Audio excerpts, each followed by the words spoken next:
having a little problem with upload, so I'm going to check today to make sure everybody's is uploaded prior to leaving. So it is really important to show me your green screen, or for you to see the green screen as well, because afterwards it's a big hassle for IT to make it happen.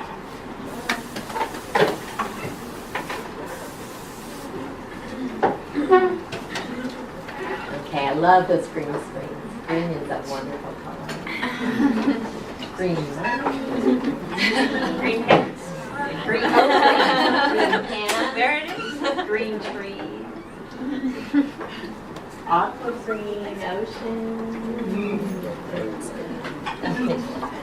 Green light. The green light, yes. Green light on the waffle maker. Green is just a good color. Crazy.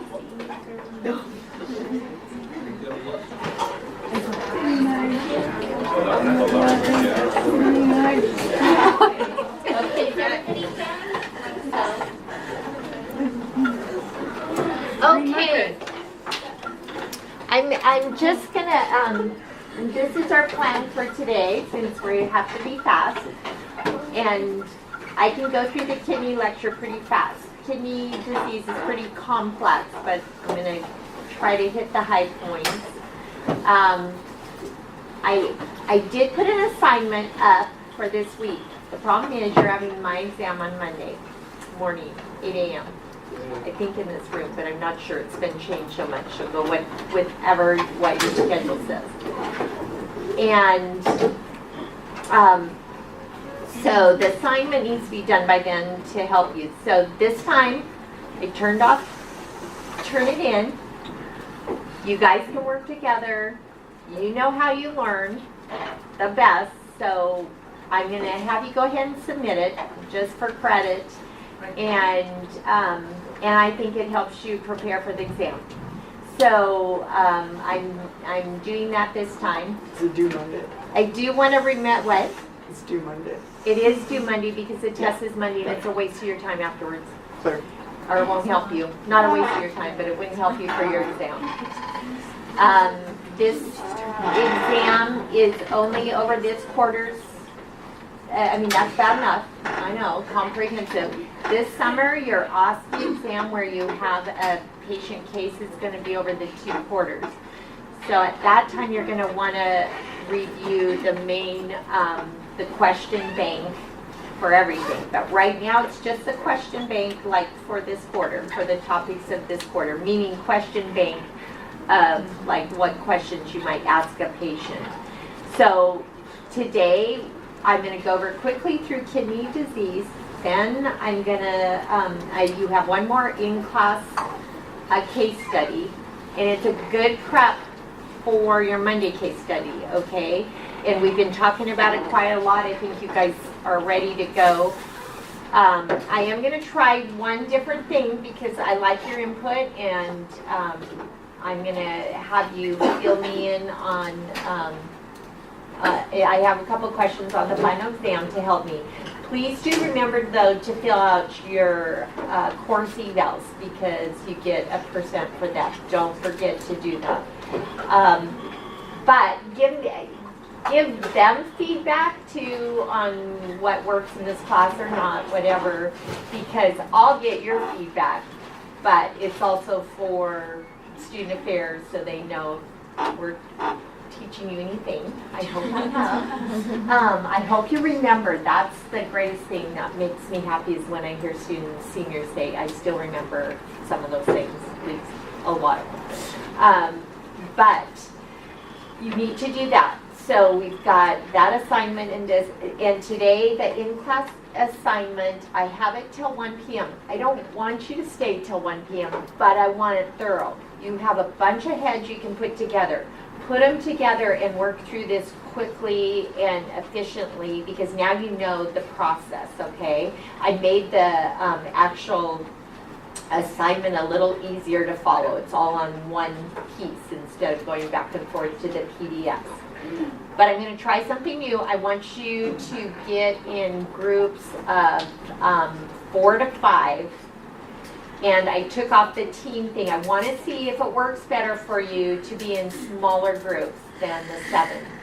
And see if that's more efficient and you get done quicker and you can, so choose one scribe, only submit one. It's going to freak you out for those who are really careful because it's going to look like you didn't submit your assignment. But I don't want a bunch of us, it gets really confusing when I do the grading. So just have one scribe, but you all work together and it will help you review for your that part of the exam on Monday. And the part you have on Monday, you know it already. I know you just have to think about the questions that you need to ask. So we're going to answer, don't be confused because Axiom makes certain things red. So I know that was a little confusion on this last exam. I don't make it red. Axiom makes it red in levels of what they consider is important. So we are looking at every yes answer, whether it's in red or black, okay? So, and this time I'm not going to break down each question and say, tell me what your answers are for this question. I want you to see it and pick it out because that's what you have to do on clinic. But I will do it in 3 separate images. So take one image at a time and just look at that. I'm also, to make it easier for me to grade, this is very time intensive for me to grade this. I want you to at least put the title like care of physician and then the questions after it. It makes it incredibly a lot easier for me. Otherwise, I have to sort and try to give you credit and I don't want to be subjective. I want to be fair to everybody. So that will really help me. So I'm having you do that today. You don't have to write the whole question, but care physician, hospitalization, whatever it may be. Just do that and then the questions, okay? That will really, really help. And then the modifications to treatment.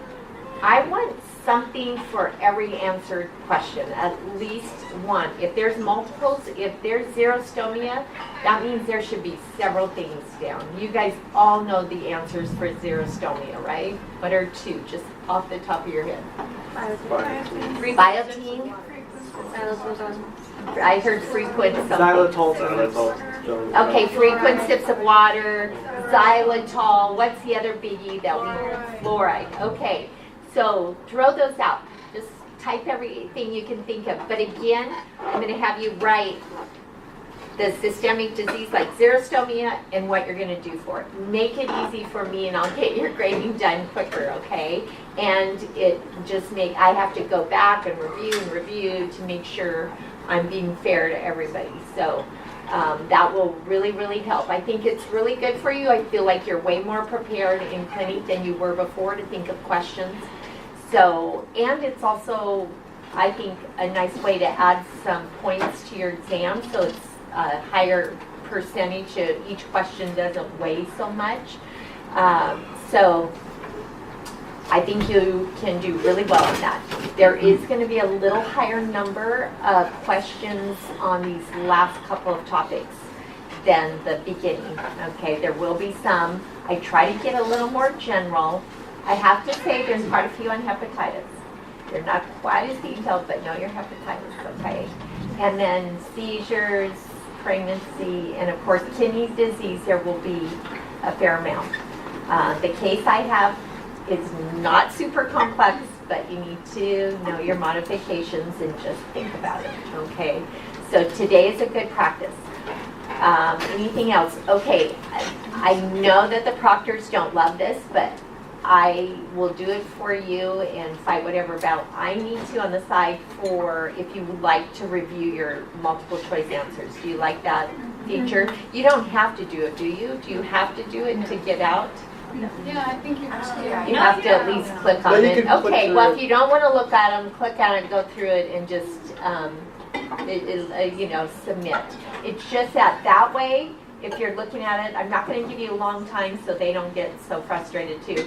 But you can write any questions to me on the whatever sheet they hand you, and that way I can review it and go, that's kind of reasonable, I understand that, or no, sorry, you should have known that. I'm not going to give any grace for the online questions.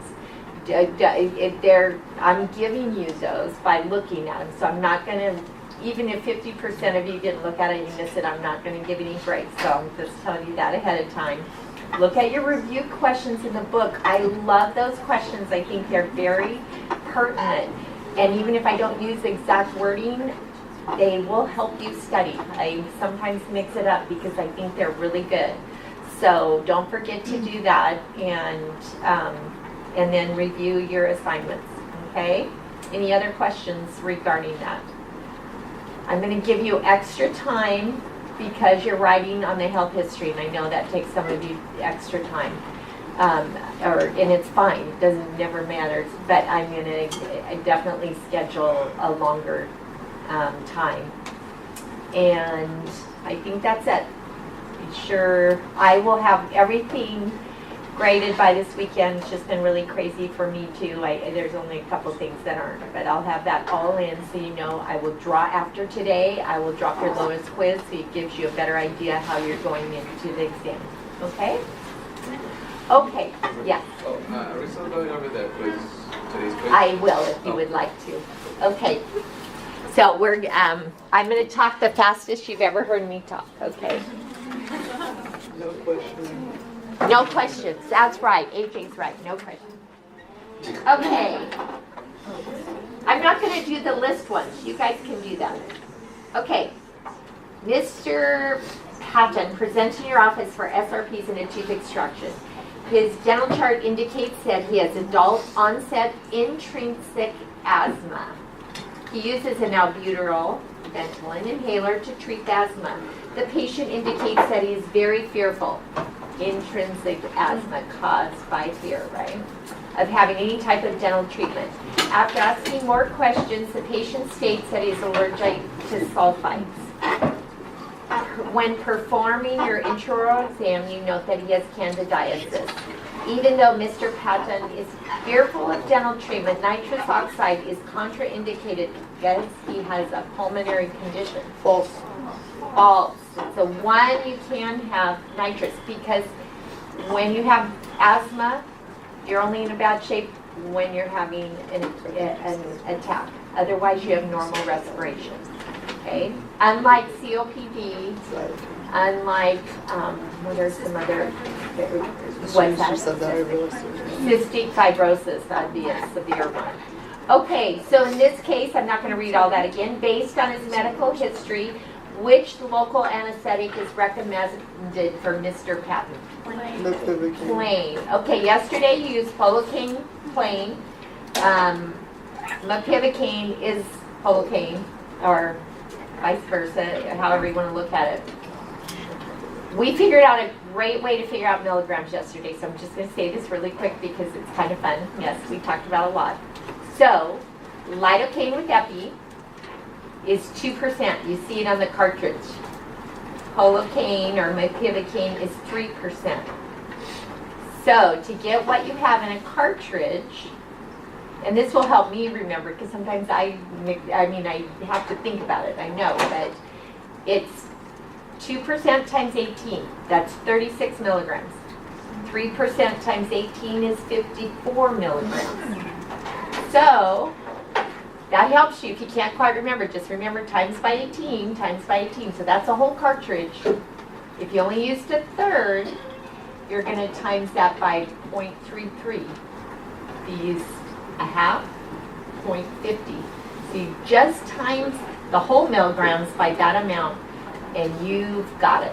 So you have a little cheat sheet now on every cartridge. 2%, 3%, whatever it is, times 18 is the whole cartridge.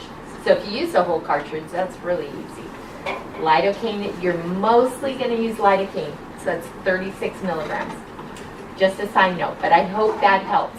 I think that's an easy way to remember it, or to calculate it if you have to on the spot. Okay? And then you can always use the calculator on the computer. When you do the Rev exam, they allow you to use the calculator on the computer, not your phone. Okay, and I think the faculty allow you to use your phone on a regular basis in clinic, but don't take my word for that. Ask Miss Leonard. Okay, So we're still on the same patient. The best medication to advise a patient to take as an analgesic drug of choice for this patient with asthma, who's, what would be the best medication? What are they also more likely to be allergic to? Aspirin, Aspirin NSAIDs, and NSAIDs. So what would be the best choice? Acetaminophen, Tylenol. Okay, a genetic respiratory disease associated with the exocrine glands that a defective gene causes the body to produce unusually thick, sticky mucus is which of the following? Cystic fibrosis. Okay, this was an online question. Patient who visited last week and was found to have active tuberculosis has returned saying that he is no longer contagious and would like to have his dental appointment now. Which of the following would indicate that it would be safe to proceed with this patient's appointment? med clearance. Okay, medical clearance was the right answer. Let's go through the other three because they weren't bad answers. There's something wrong with them. The patient is not coughing and shows the assistant his prescribed anti-TB medication bottle. Both good things, but what's wrong with that question? You don't know. You're taking their word for it and you need clearance from their physician. TB is too serious. Okay, the patient states that he has had 3 consecutive negative sputum smears taken on 3 separate days. Again, that's part of the clearance. But what's wrong with that? Same thing. The patient states that he tested negative on the Mantoux skin test and appears to be healthy. That's impossible if they had active TB. They will never have a negative TB test again. Does that make sense? I thought that question was kind of good. I probably wouldn't have given it to you if it hadn't been online because it's in a way a little tricky, but it makes you really think when you go through it. So that's why I use that one. Okay, odors of the mouth. Metallic taste, xerostomia, and enlarged parotid glands are a sign of, this is kidney, uremia. Hopefully there was something there. You are working with a patient who has end-stage renal disease. Which of the following actions would be most appropriate for you to take with this patient?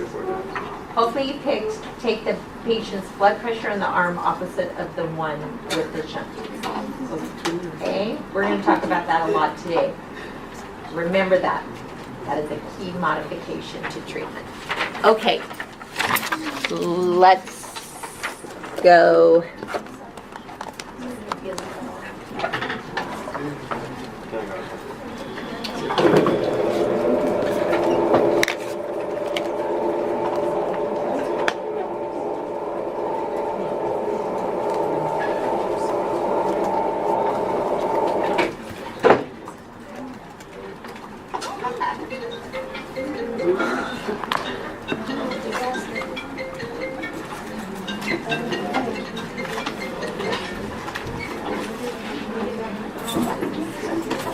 Okay, everybody's uploaded. Woo-hoo-hoo.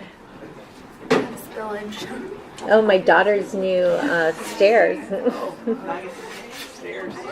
She had them refinished. They had ugly 30-year-old carpet on them. They look nice. They look good, don't they? Okay.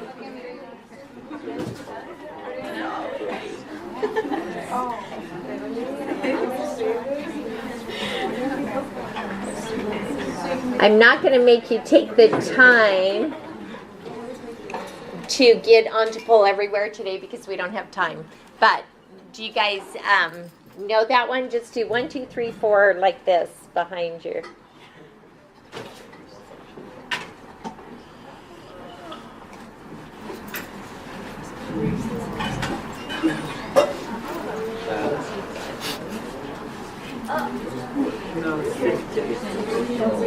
I know, read them. So this is A, this is B, this is C, and this is D. Are we doing numbers or signs? Well, you have to do numbers because I don't, unless you can do, we can get body shapes and do. Oh, thumb, you said? Okay. Okay. Okay, 3, renal is the right answer. And that, you may already know that, but that definitely comes up in terminology, that's why. Before I knew that Lucille was doing such a lovely devotional, I just thought you would, this goes right along with her little talk, so let's see. We are pressed on every side by troubles, but we are not crushed. We are perplexed, but not driven to despair. We are hunted down, but never abandoned by God. We get knocked down, but we are not destroyed. Yay, I love that one. And then there's one more. Sorry, I'm going. Ooh, look at that one. Should we all go there? Some of you who are going on mission trips will probably see something like that. I love this. Try to be a rainbow in someone's cloud. That just fits what Lucille talked about. And be kind and compassionate to one another. Lift each other up. So I love those. But I want to go there too. Okay, kidney disease. Let's move through this quickly. Okay, so 2 questions on Axiom that you might see. Do you have or have you had any kidney urinary disorders? So you will find sometimes when you click yes and it's actually a urinary disorder, you'll see in alerts that the person has kidney disease. It's not okay if the patient, just had a urinary tract infection. They don't necessarily have end-stage kidney disease. So if you see that in the alert, get used to kind of comparing. What's way more important in Axiom is what was written in the health history, not what the alert says. Sometimes it just tells the alert to be checked off, but it's sometimes incorrect. So patients do not like that when you tell them they have hemophilia and they don't. Okay, so have you had an organ transplant? That is a possibility with the kidney. Of course, you know that. People wait for many years to be on a kidney transplant list when they're on dialysis. So that is a possibility. Our lovely kidneys are bean-shaped, and they filter water and they maintain water balance. They also process and metabolize some of the drugs we take. We've talked about liver metabolizing Tylenol or acetaminophen. Kidneys metabolize Advil or ibuprofen. That's why you can actually take them together for a combined higher pain medication to replace an opioid. That's kind of the direction dentistry is turning to avoid so much opioid overuse. So if that makes sense, one organ processes, metabolizes one, the other one process metabolizes the other. Has Dr. H talked about that at all? The combination of taking Tylenol and Advil. Yeah, if you really have some pain, you don't want to overrun your Tylenol amount for the day. But that combination works very well, and it doesn't leave you with the opioid side effects of being sleepy, drowsy, or constipated. Okay. So we're going to just break it down a little bit because this helps you to understand the terminology of some of the things that go wrong. So the nephron is the filtering unit inside of the kidney. And we have about 1 million of those in each kidney. So you have about 2 million nephrons. The thing is, once the nephron is damaged, it doesn't reproduce itself. It's gone. So it's important that we don't damage the nephrons. Now, inside the nephron is this lovely little thing called a Bowman's capsule. And inside of that, there's little tiny microscopic capillaries that are called glomeruli. So we've got kidneys, and we've got 1 million nephrons, Bowman's capsule, and all these little capillaries inside called glomeruli. You don't have to remember Bowman's capsule, but you probably learned it in anatomy at some point. So healthy kidneys are incredibly important. They clean our blood, they regulate our fluid volume, they excrete waste. This is important. They make erythropoietin, which produces red blood cells. If we don't have enough red blood cells, what happens in our body? What's a basic blood disorder that happens in our body? Anemia. So kidneys not functioning could cause anemia as well. They also synthesize our vitamin D, and what's our vitamin D incredibly important for? Bone health. Calcium, of course, absorption, which helps with bone health. So you can see if the kidneys aren't functioning, there's a lot of different things that go wrong. And they metabolize drugs like we talked about. When they fell, since they process the fluid, you're going to back up on the fluid. Blood pressure is going to rise. You're going to get these harmful wastes, that uremia. Uremia, we'll talk about a little bit later, but I'll tell you a way to remember it. It's really gross, but it will help you remember it. Okay, uremia sounds like urine. And uremia, sometimes they call it, if you have this bad breath, they call it urine breath. Okay? Because it's a backup of toxins in your body. You'll never forget what uremia is again, okay? That's gross, but it's how bad those toxins are, okay? Then anemic, we already talked about that, bones break down. Cardiac complications due to the blood pressure rising and all the capillary issues that we have, because if you have hypertension of the kidneys, it causes hypertension, and eventually these patients who break down are going to have dialysis to replace their blood, clean their blood, because their body can't do it themselves, and that's what keeps them alive. The crazy part is when somebody's on dialysis, it only replaces what our normal kidneys do, approximately 15%. So it's better, it keeps them alive, but it's not like having your own kidney.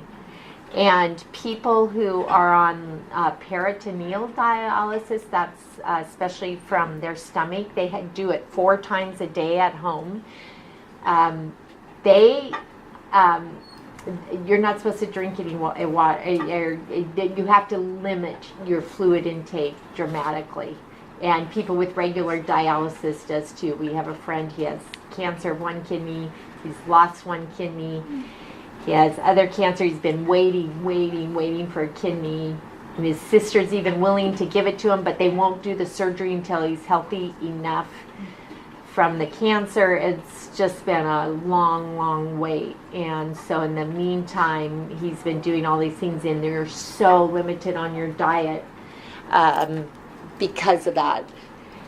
But some people really like doing it at home, even because they can, or he wanted to get a van where he took his dialysis with him so he could go places still. Otherwise, you have to have it 3 times a week. You have to be near your hospital. You can never leave town. Okay, so the actual definition of ESRD is end-stage renal disease. And there's a lot of different levels of that. Sometimes you'll get somebody who says they have ESRD, and you look at them and they seem so healthy and fine. Well, they may be at the beginning of it. There's different stages of end-stage renal disease. But what it means, so now you understand what a nephron is. So we've got the kidney, then we've got 1 million nephrons, then we have the Bowman's capsule, then we have the glomeruli. Thank you. And so what it means, end-stage renal disease means bilateral, both of those nice little kidney-shaped organs, bilateral, both sides, deterioration of those nephrons. They are the functional unit of the kidney. So when those start breaking down, they don't replace themselves, and that's when you're going to have less and less kidney function.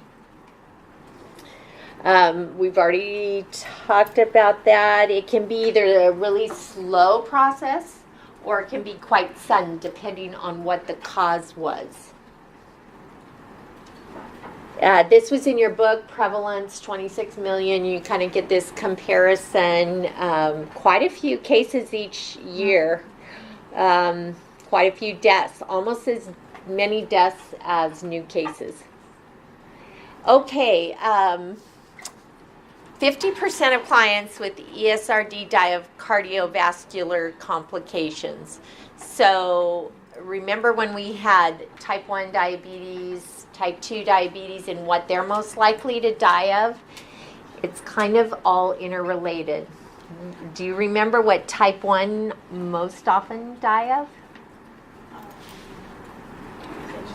Kidney failure. That's most often. So they're often, like when my daughter was diagnosed at 22, she was next to a girl who was only 26 who was waiting for a kidney transplant because she had not taken care of her diabetes. She was so sick, her kidneys had already failed. So she was waiting for a kidney transplant. So they're very interrelated. You'll see that one causes the other. But type 2, what was the first cause of death for type 2? Do you remember? Cardiovascular. So it's all interrelated. So ESRD, a lot of them die of cardiovascular complications, partly because of the rise of blood pressure, the decrease in the capillary function, the circulatory function, the cleansing function. Now, causes of it, so now we're going, what people die of to the cause. 43.8% is a cause.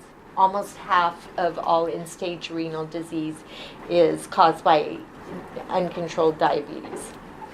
High blood pressure is a cause. High blood pressure is so bad for us, and it's the most, especially when it gets way up there, and it's the most treatable. Okay, so what do you think glomerulonephritis is? Now that you know all these terms. Inflammation of the glomerulus nephron, inside the nephron. See how much sense that makes?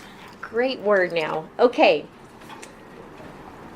So, and diabetic renal failure is what's caused by that is, again, the nephron becomes diseased and breaks down. So if you hear that terminology, now you have a better understanding of what it is. It's a diseased nephron inside that kidney caused by diabetes. I'm giving you a very broad overview, but hopefully you have a little better understanding so when you see these terms you can understand it. So we've already talked about that. What's kind of scary about this to me is that it's often caused, so what's half of it caused? Almost half of it caused by diabetes. It's often, on the other side, caused by an autoimmune response to infections. So it could be throat, could be strep, like we talked about. Strep is I have a lot more respect for strep throat than I used to after studying all these and what it can cause without you knowing it. So if your body, and that's how type 1 diabetes is too, it can be an autoimmune response to an infection. So we kind of think that's where my daughter got it from because there's no genetic component really close. And you don't know that it's happening. When it gets farther, you might have some inflammation or some edema, so it's a little bit of fluid retention and protein in the urine. So maybe the urine gets cloudy and a little red, but you don't always know it until farther down the line. So we need to take care of infections. That's why we're hygienists and we're preventing infections orally and otherwise. Okay, so the other half is basically, or the second leading cause is infections caused. I think we've talked about most of these. Yes, we have related to them. So manifestations in the mouth. Do you know what pallor is? Means pale. Yeah, missing those red blood cells, so the mouth could be kind of white instead of pink. So pallor of oral mucosa, xerostomia. Everything causes xerostomia. If you ever have a question, just write xerostomia. Parotid enlargement. Okay, so parotid gland right here could be puffy. Dysgeusia. Have I taught you that term yet? I don't think so. It's in the lecture today. Just think of uremia, urine breath. Dysgeusia, bad taste in your mouth. Okay, metallic taste or bad odor or taste. Candidiasis, again, that's the oral lesion that if you just don't know, at least guess candidiasis, you have a good chance, probably have a 75% chance of getting it right. Petechia and ecchymosis, we talked about that in bleeding disorders, right? So petechia are the little red dots that you'd like see in the palate or somewhere. Ecchymosis is more like a larger bruise in the mouth. I'll show you some pictures. And then the bone, again, because of the vitamin D absorption affecting that, it could cause osteolytic lesions. I bet you've learned that in PAC, right? Okay. Uremic stomatitis, so you can have ulcerations as well. There's your petechia. Some of that looks more like ecchymosis. There's candidiasis. Has anybody had a patient that had candidiasis this evident? Yeah, you don't see this too often in the U.S. You're probably more likely to see this on a mission trip. I hesitate whether to go through all this stuff, but I'm going to just briefly touch on it. So, again, the way they diagnose it is they check how the glomeruli are filtering their functions. So if you see GFR, someday you're probably going to see that on a blood test, and you're going to go, I think I remember that. It's those little tiny glomerulus and how they're filtrating those microscopic capillaries inside of the Bowman's capsule. Okay, that's about, this is, otherwise I should just take this out. But you're also going to, if you ever are having kidney function or somebody in your family is having a blood test, GFR, so we just talked about that, the creatinine levels is also something that they check.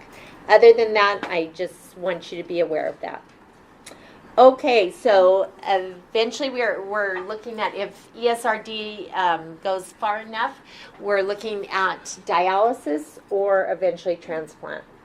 Two forms, there's some pretty interesting videos on those, but the hemodialysis is where they go into the hospital 3 days a week, usually every other day, not 2 days in a row, or peritoneal. Oh, here it is.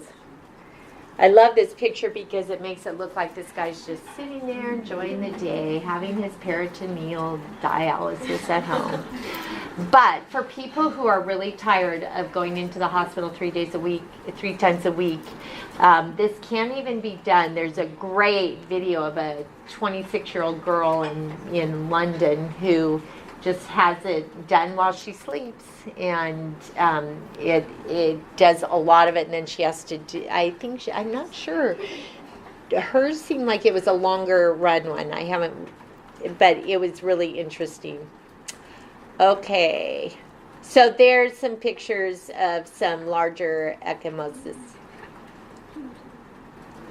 I think we've talked about all the rest of that. Okay, anybody who's on hemodialysis that you have never seen before, they're going to have a shunt, usually in their arm. And because that way, and it may be underneath, it could be a venous arterial, they do it so it goes both ways depending on what kind. And it's often just underneath their arm, but there's a big lump on their arm. That way it's easy access every time they go in. Two things. One, you could blow that out, and it has to be surgically placed, but you could blow it out by taking their blood pressure on that arm. I don't think anybody will let you do that, but just know, hands down, modification to treatment. Do not take the blood pressure on the arm with the hemodialysis shunt, okay? Has to be on the opposite arm. Most likely they'll tell you, but just know that. If that's a question anywhere, make sure that is hands down number one, because we take blood pressures. Let's see, heparin.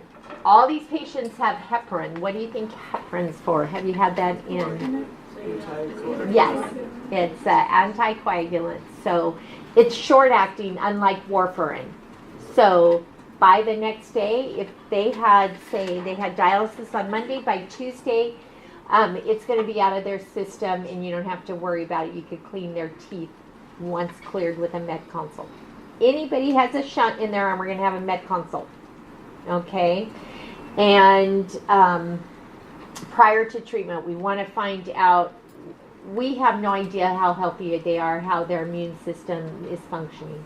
So med consult to determine that, and to determine any shunt may need antibiotic prophylaxis. We don't know until we're not making that decision. Unlike cardiac, high risk cardiac.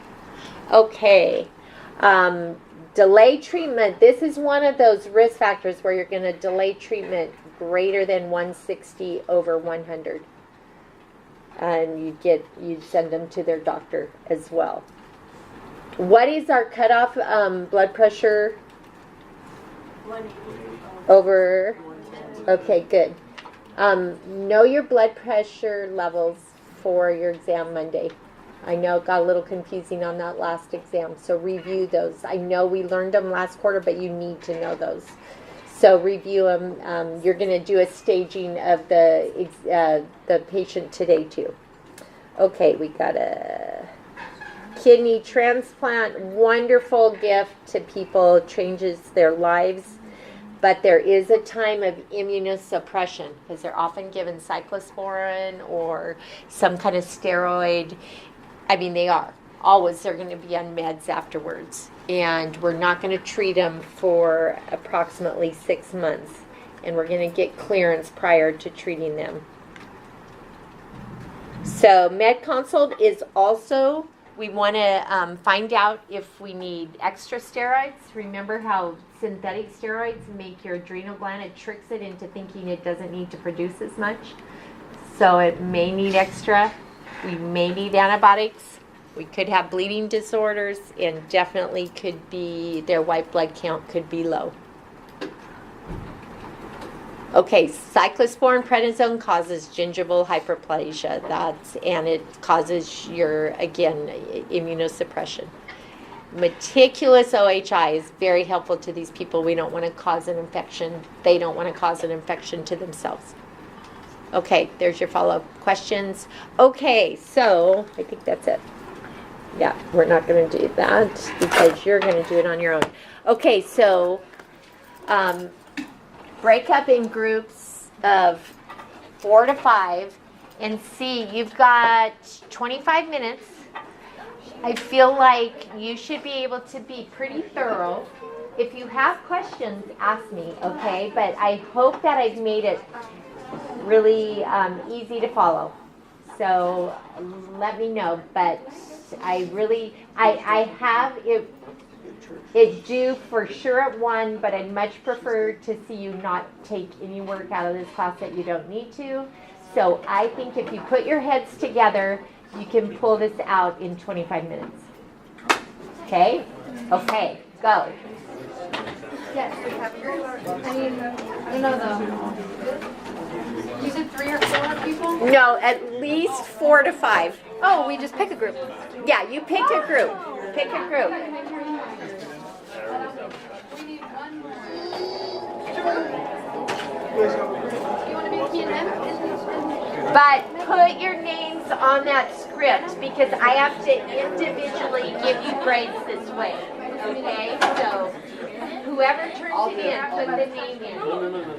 I also have questions.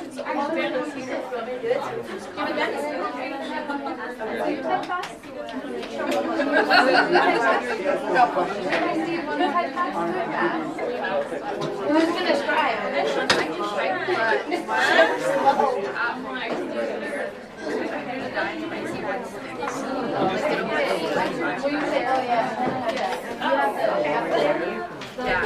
I know. I just have to. Oh wait, did you, are you doing the last one? I mean, the number 4, because did you say how they have to be answered down here? On number 4 has the grounds is a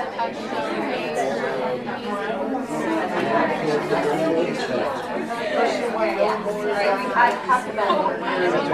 Okay, so it's just I have it already.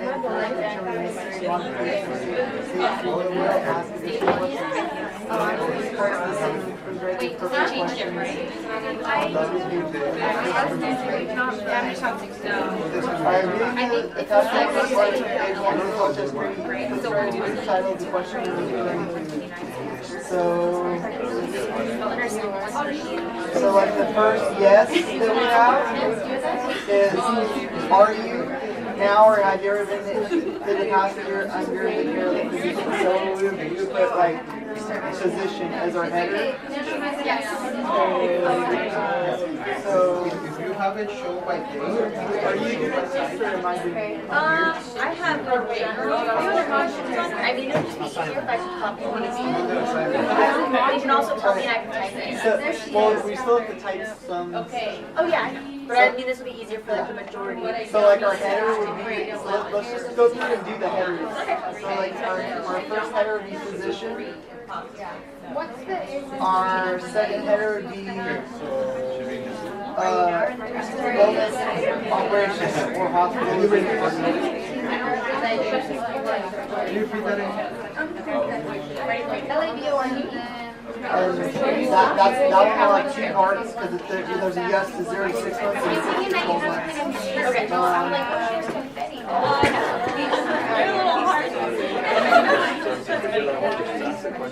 Okay. Attachment 2, the next header would be medications. Yes.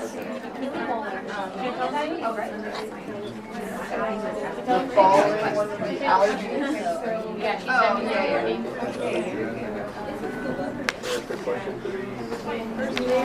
For question 3, we put heart/blood pressure. The next header would be diabetes. Oh, yeah, the allergies. There's also, and thyroid. There's also thyroid. and yes,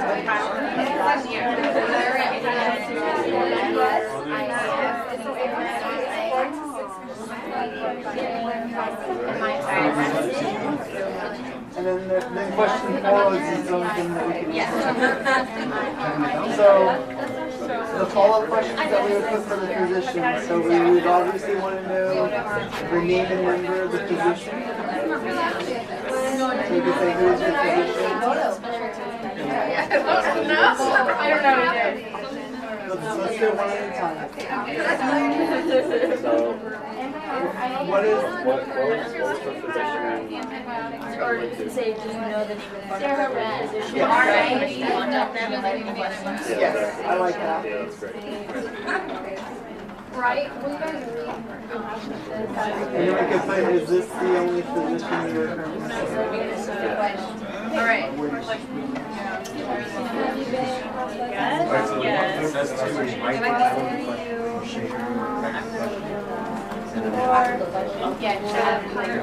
Do we have any other questions we have regarding physician? Can I ask the exact date when it's on the last visit? Yeah, that's a good, I like that question. When did you last see your physician?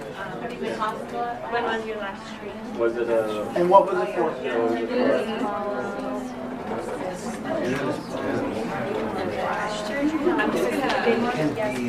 Wait, any last illness something else is it? Or have you any more questions? Okay, so,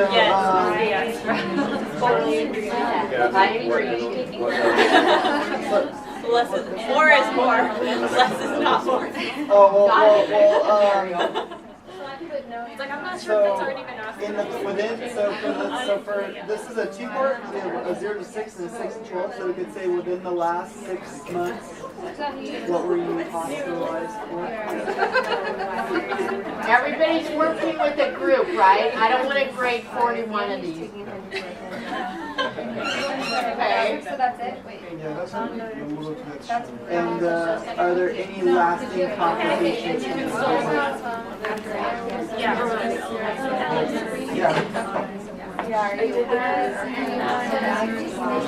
She put yes and then for the Yeah, and then the same, that could be the same question for the, so within the past 6 to 12 months. already hospitalized. I'm gonna tell the student now. It doesn't say necessarily like hospitalized, but it says illness, operation, so it's like not necessarily hospitalization. Like your condition or. Oh, I see. Or, What was your condition?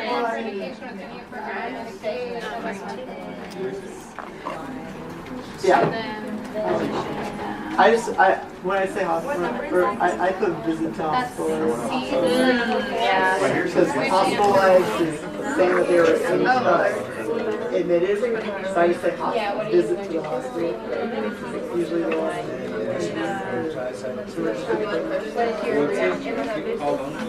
Or how would you say, why did you go to why? How long? He or she is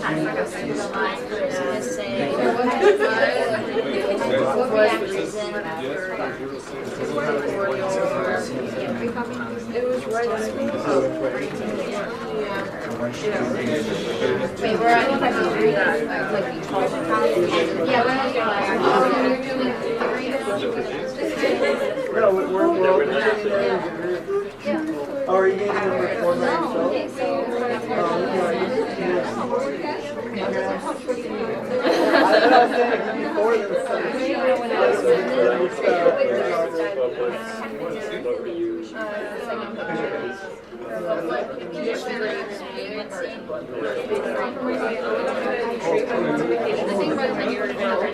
What are we on now? Yeah, what is this operation?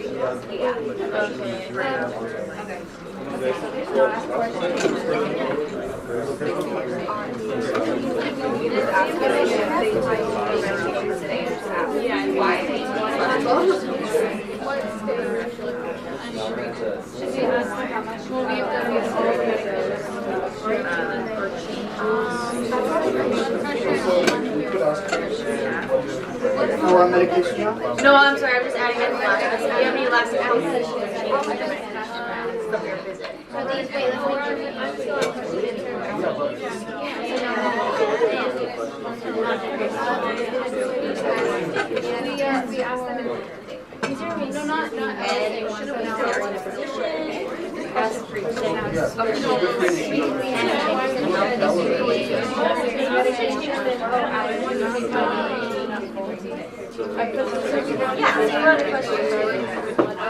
Pretending we just have that one I only did what are the 4 questions you only got your question? Yes, you want to do But we can do that. Did you take them today? So after setting the reaction, So it's regarding medication.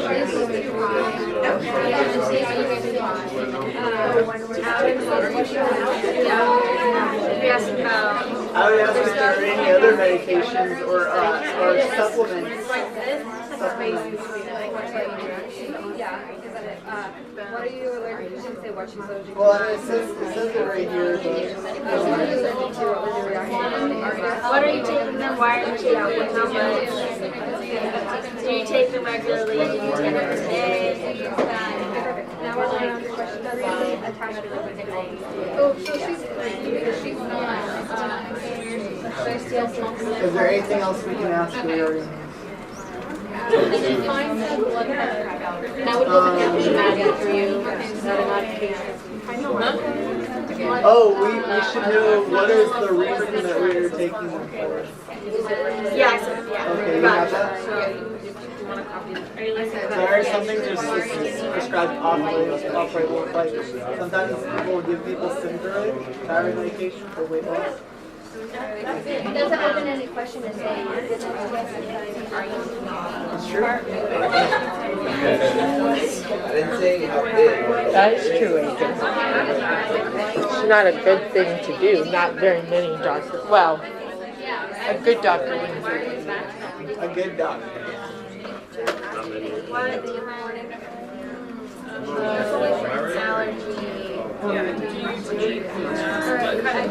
For team number, we don't use the number. Did we put the for the medication?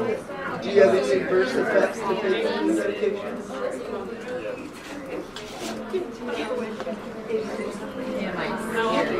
Because sometimes, you know, if they tell us and they can say, oh, you want to talk to them about that, maybe we could switch you to another Yeah, one. also asked if meditation experience. I went to the hospital recently. That's right here. Oh, okay. For other things, what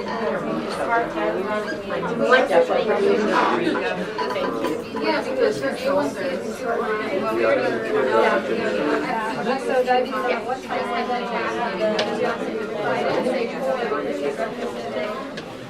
So for allergies, is it what type of allergy do you have and what symptoms do you experience during your reaction? Type of severity. Both symptoms. Yes. What type of reaction? How? Heart attack, blood pressure problem.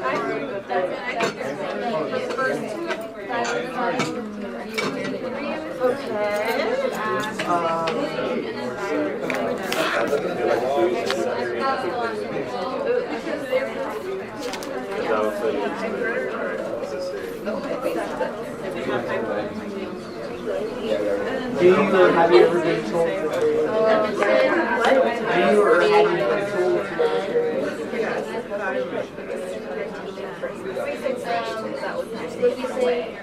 some people are told to. Sorry. Like 500 bucks. They were like 900.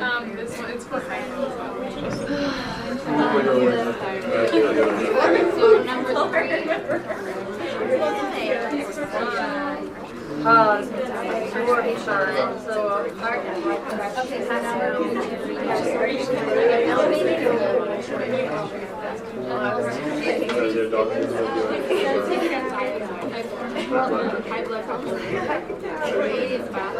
When did you become aware of It says heart/blood pressure problem, but doesn't necessarily say what it is. Okay, well, but, We can't ask them other questions until. well, let's call it, is it a heart problem or a blood pressure problem? And then we could just put questions regarding the heart and questions regarding the blood pressure. Yeah. You know, I think that just to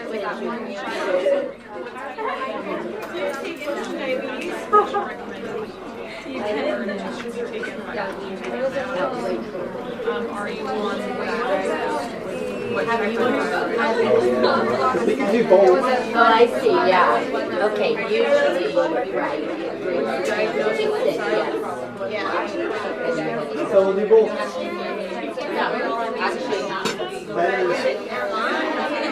do you have any heart issues?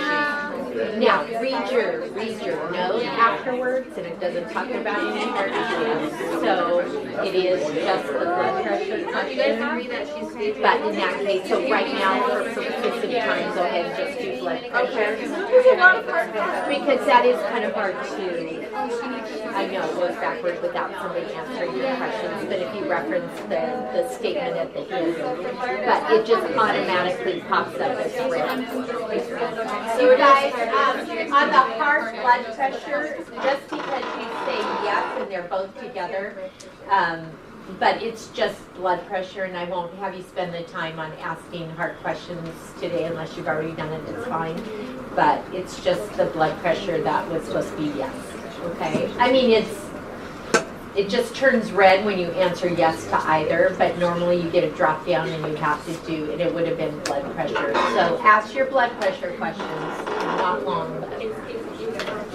So when you become aware, have you ever been told you have high blood pressure? Because I have a question for the quiz. Why would you wait afterwards to give like the dialysis, like treatment afterwards? Oh, the day after? Yeah, you mentioned it on the PowerPoint slide, and then on the answer it was the shut down. I think everyone forgot Take the blood pressure. It's schedule appointments to occur immediately before dialysis. They've usually given heparin on the day of dialysis. Oh, okay. It should be the day after. Okay. Okay, makes sense. Yeah, that would not be a good idea. Okay, yeah. Okay, and then also for the anesthesia, with anesthesia, can it also be benzocaine topical? Because that doesn't have any epinephrine in it. Did they take their blood pressure? Usually, like, the sulfites are usually the epinephrine. Did they take their medication? Yeah, no, they are only. Which local anesthetic? Benzocaine's a local anesthetic. Local That would be anesthetic. stuff we already know. But that is That's stuff we're supposed to know, and that's not what we asked the I people. wonder if they're under, if that's under, I'll ask Ms. Lennon if that's a part of Benzocaine it. is it's like an amine, so it is kind of in like that same family. Like you know, like you have amines and esters, and you have like lidocaine, benzocaine, xylocaine, because it's a Well, cane. that's what we do, stress reduction protocol. It's very And- fearful. Let's see, what other questions? And then also we're under the assumption that he's getting nitrous oxide, so I mean. And then if you show a needle to a patient who's already fearful, Okay, there's some logic behind that. I'm just saying because I put benzocaine and I was like, well, Yeah. I wouldn't want to give a patient who's fearful, who has like you know. But then if they're really, okay, so on being devil's advocate on the other side, they need to have profound anesthesia so they're not fearful. So now I didn't say we're drilling or I didn't say which kind. So sometimes benzocaine is sufficient for scaling, Okay. sometimes not Sometimes, very yeah, often, sometimes. but I'll Just wanted to throw it in there the because other side. because benzocaine does not have sulfites, so I was like okay. Just wanted to You're right, it doesn't have epi. so just wanted to Mention that. Thank Yeah. you, Daniel. I think we already asked about medications in the beginning, so we would already got Unless if there's an added. you know, because we. And you asked if they took medication? Let's see.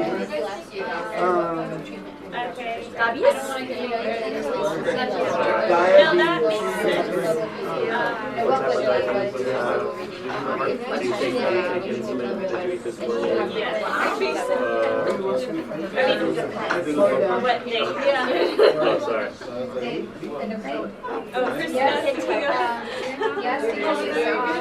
What type of diabetes do you have? When were you diagnosed? When did you last see your doctor? What form of treatment has your doctor prescribed? Insulin, oral meds, blood pressure. Have you been hospitalized recently? Do you have any infections that would heal? Alright, then what was it on blood pressure? When? What are your levels? How often do you check your glucose levels? A1C? Oh my gosh, there's so many questions.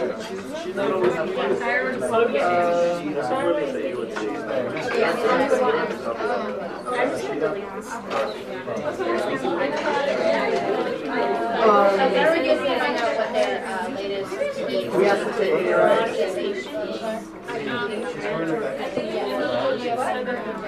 We have to take it, right? Not yet, that's the next. That's to prevent hypoglycemia. And what did they? What did they?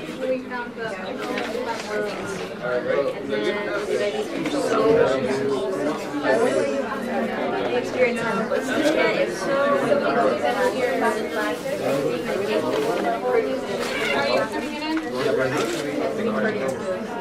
when was your last meal and what did you eat? Have you taken your medications? How many problems during that time? She doesn't have any problems.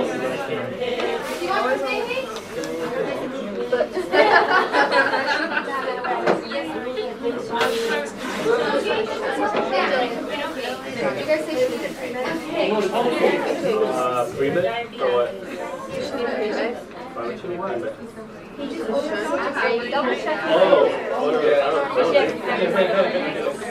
Yeah, she doesn't have Alright,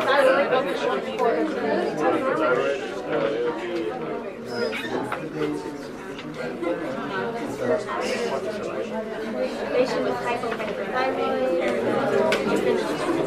Do you know?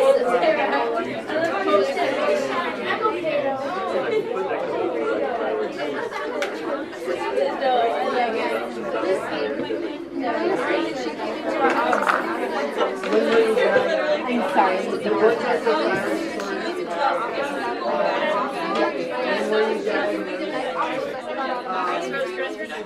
Yeah, it's, Even like even if everything like if she was in perfect health and if you need med What are Yeah. some symptoms of your thyroid? that's kind of a gray area, and that's often what we've talked about in the past. So,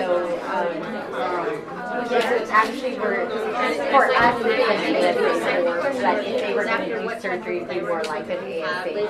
So, that's a little, yeah, right. So yeah, that's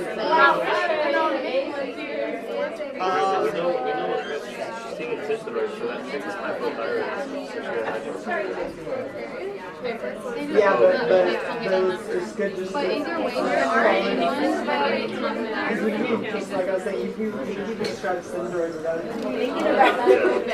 Well, she was saying that the weight loss you're going to go.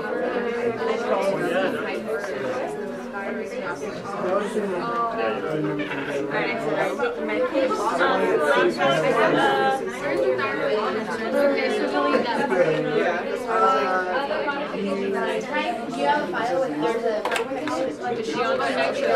Do you have a file with well I was Right, Shelby. Can you tell there's somebody in this room? Is that very hard to tell Evelyn? Because there is, I need to get because this. she just had a hypoglycemic attack last week. They're doing it in a process on the There's not anything medicated, but if there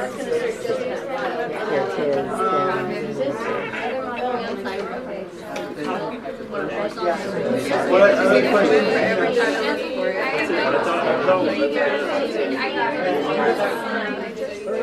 no. It's not.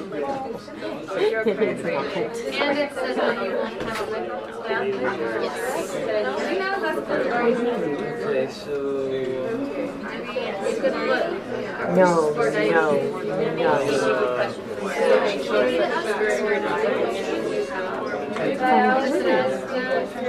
No, I don't know if they would have like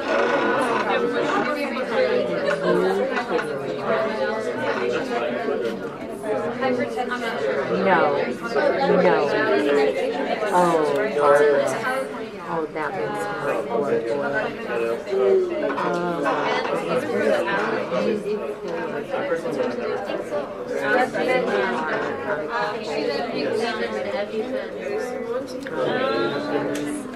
thank you. It's a huge.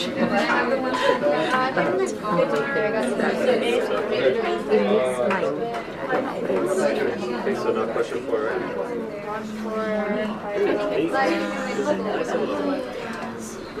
No. There are more. I feel like we might be missing.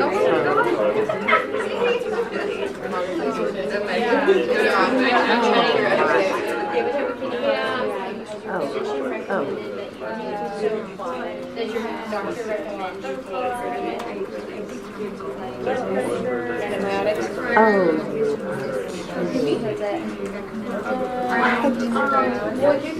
Were that what you were thinking when you put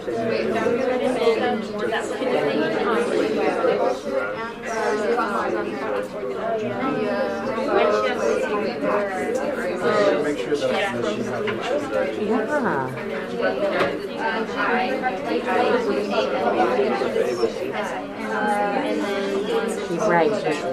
Right. If yes,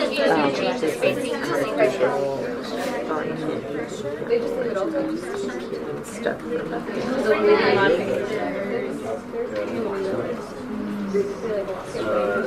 No, absolutely not. Okay, so we addressed our No, we have enough of our own crisis system. Takes a good session support. Yes. Oh, everybody took off after last weekend. Are you taking off? Yeah. No, I am. I know. It's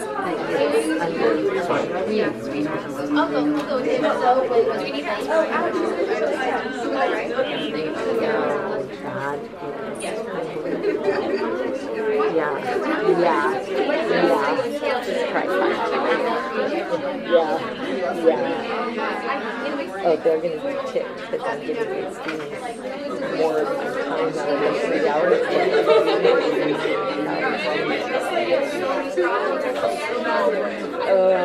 But at least they'll be knowing by tomorrow. Even if I stay up all night. I probably will have to. I've worked and worked on it all week, but I can't ever get, uninterrupted hours on road. So I'd like to do Buffalo Day. Just like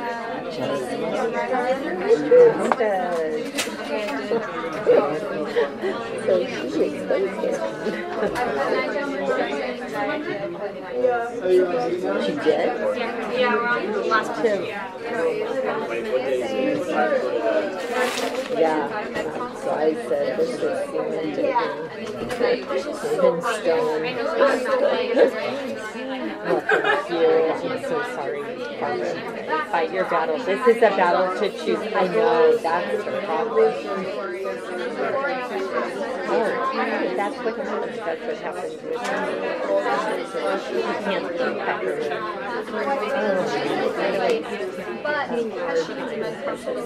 And our energy is like you tell yourself, but you still can't tell yourself.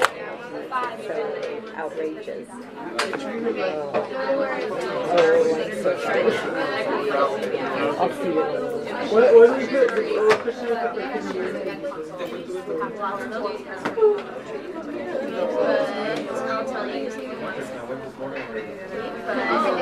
What type of dental problem do you have? Does your physician recommend you take antibiotics before dental treatment?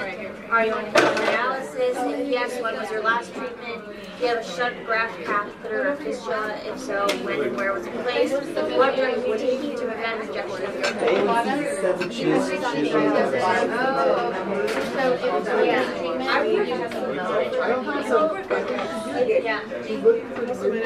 Fasting blood glucose is 1.5. She seems like she has so much going on, but Get hypoglycemic.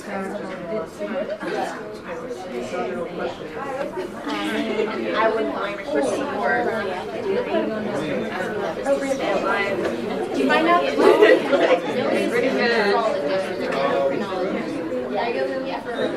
That's about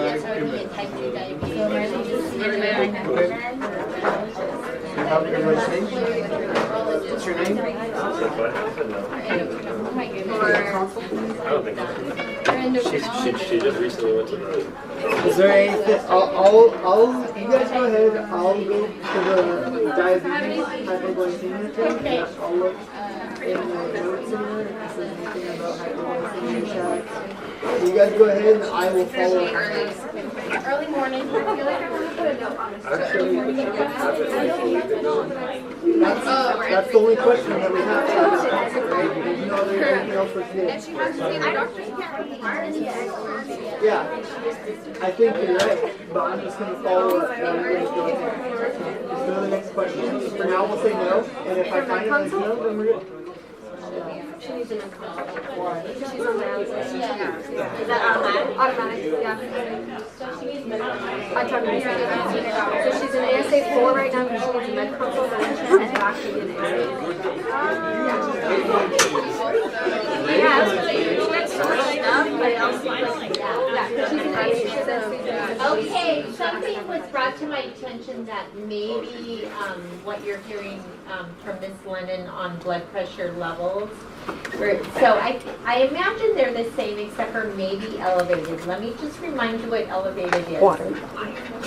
Anything 80 and below is normal. Anything above 80 automatically jumps into stage 1, okay, with diastolic. With systolic, the only thing that's elevated is anything from 120 to 130 on the systolic, but still below 80. Does that make sense? Look at it again. If Ms. Lennon, what she gave you is a little different. There is a tiny window for elevated, and that's it. Okay, it's just the 120 to 130 on the top numbers at systolic. And then go beyond that. So then 130 over 80 or 128 over 85 would still be stage 1. Anything over 80 jumps straight from normal to stage 1.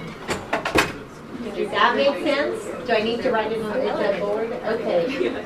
Follow my, I mean, if there's anything different, I want to talk to her and make sure. But if there's anything different, definitely go back to blood pressure that I taught you last quarter and know your staging. Really, it's 130 over 80 is stage 1. So anything above either of those numbers is stage 1. 140 over 90 is stage 2. I'm trying to look at systolic. What? I'm trying to look at systolic. Like, it's better to go off systolic. No, whatever number is higher, diastolic or systolic, whatever number is higher, you're going to go into that staging. Like we know, like literally, like this is 5, 6, 135 would be stage 1 on literally went the 10 systolic. days ago to the nephrologist. So it makes sense why. And anything over 80, between 80 and 90 is right. Hey, Zane, quick question. So, I'm thinking because she went to the nephrologist 10 days ago. So we just stopped. Okay, did you get any information from the nephrologist? What's her blood?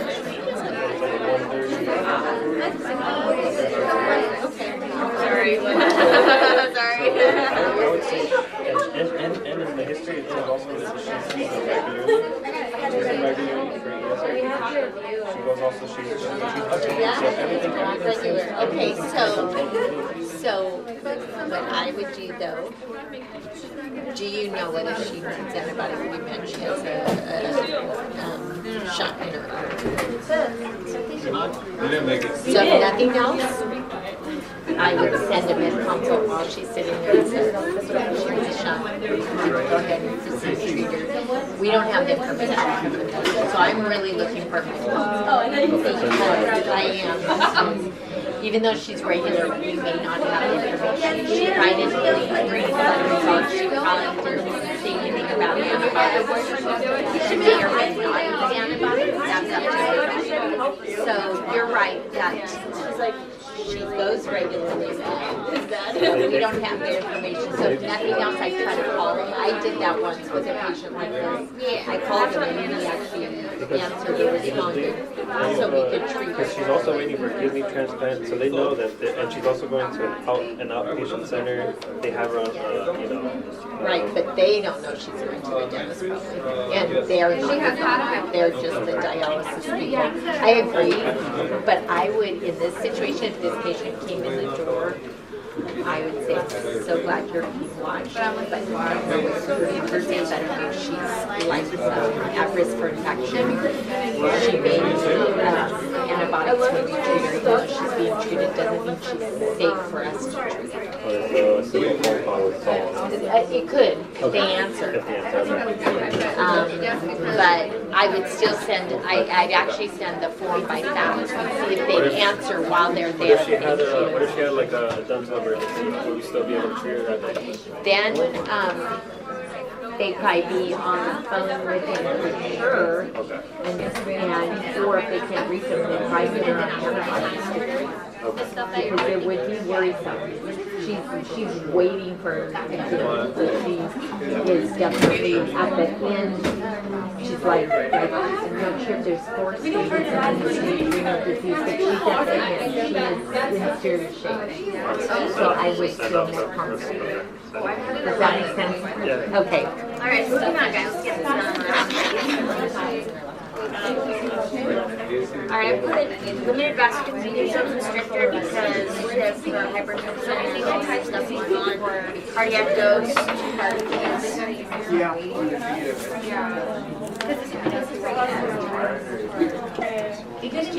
Hello. I know that AHA does not recommend for the pre-med, Yeah. but we were not Yeah, sure that because of the condition of HCS. But they don't need, it's not Cardiac dose. standard protocol, but we are gonna send to the physician to find out. So we So would, it is, this is right. yes, Okay. we'll be determined, yes, absolutely right. That's good. Testing me now. Because we don't know what I'll put condition, we don't know if it's blood. Yeah, put that. Because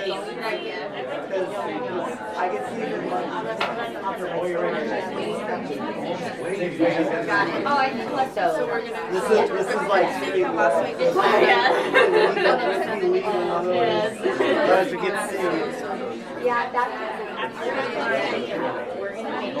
I said, Nitrous? Nitrous, yes? it wasn't contraindicated. No contraindication? Right? Yeah. Other modifications for dental treatment? She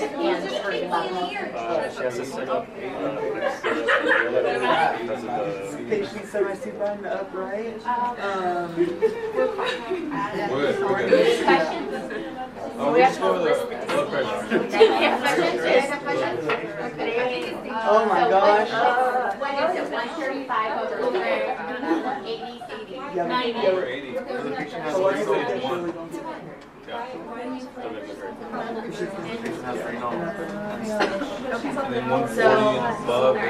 So we have blood pressure, diabetes, liver, 90. Okay, so is there any treatment modifications let's start from the top. 8. Whatever number is higher, kidney, diabetes. Okay, so are there any treatment modifications for diabetes? No. Blood pressure, yes. Huh? What? Blood pressure, yes. Protocol? Yes.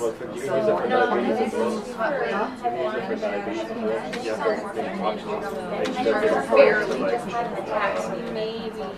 I'm just putting it in there. That is stressful for Because she had one last week. yeah, we'll monitor. Alright, so blood pressure was. Stress reduction protocol, so limit anesthetic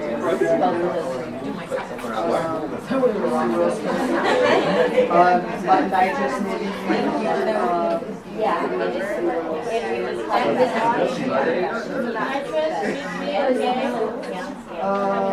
Allergy. Yeah, I'm what I do. I just don't. Say everything that you will help. Other modifications.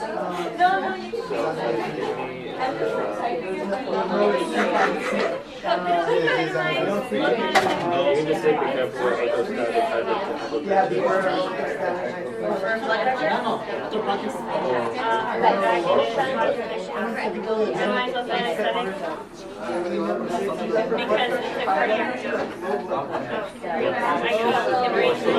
Not blood pressure medications. Oh yeah, no, he's right. He's right. They take blood pressure.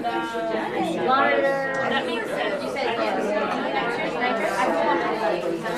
That's what she's taking. Look, she's taking hydrochloride for her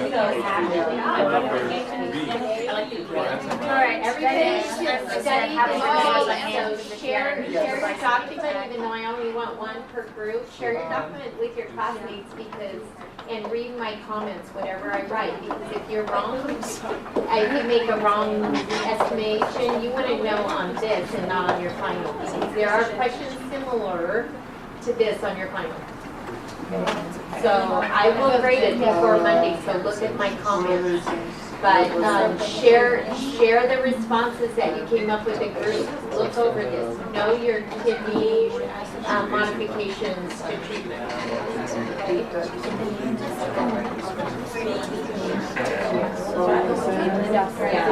Since she's somewhat on like heparin, we have to be careful of like bleeding, risk of bleeding. And not to give her anesthetic or medicine. Like have it on.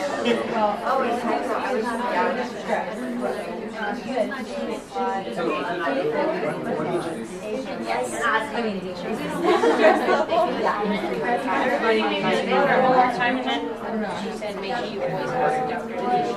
Everybody who's remaining, you need a med consult just because the patient had hypoglycemia, had allergy to go. No.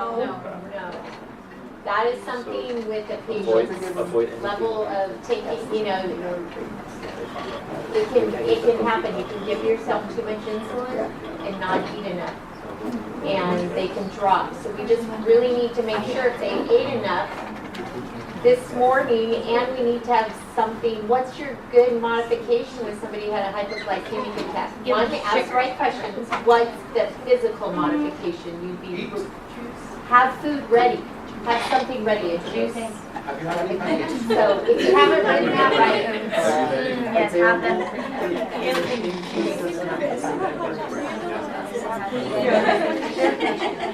oh, I'm sorry. So regarding diabetes, I want to ask,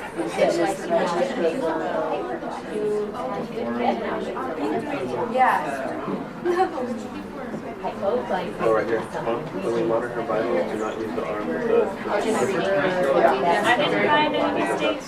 She said she had an arm right in front of her. Yes. Yep, this is the last one. Yeah, but there were just a couple that were like the doctor. We didn't see Yeah, that. they skip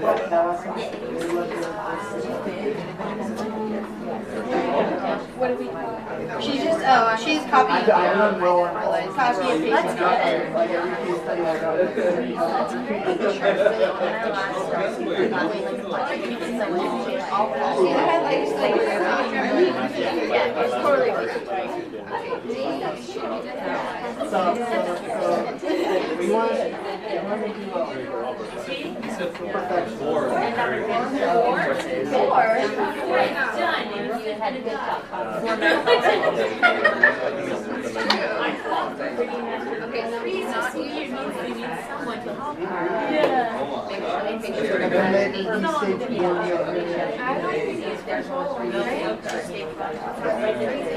Their blood pressures are pretty.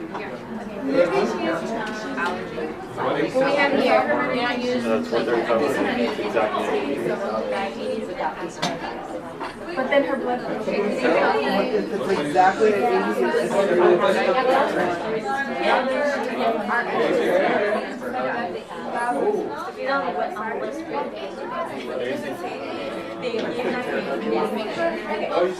Yeah, she's stage 1. It's 135 over 80 is stage 1. Well, she was at The new one it's now. not like a life-threatening. Because So does the patient need so she just make like. you have a really good picture. It's like look at your answer because Maybe she just wants to expect an answer to go right here. it's something Because you answer decide. right. She'll probably prefer like this. Yeah, makes more sense. It's easier to read. Yeah. So I'm gonna answer this one. She has stage one because it's not a laughing like yes. No, you have turned out. Yeah. Stage 1 is 80 to 89. And they're big like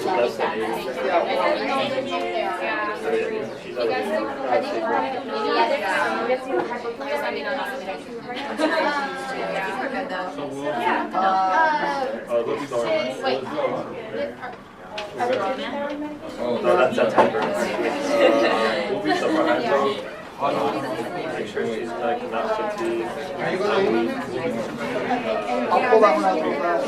Make sure we take 30 minutes before. Just make sure that. Is that last year? Okay, I think you got it. Say something. Hello, Brian. I beat you in Quiz Planet. How do you feel about Metcom? I feel like I'm the man at mid-camp. Wow, I'm loving your accent. How about you, Daniel? How you feel? I feel great every day. Good news. Bye.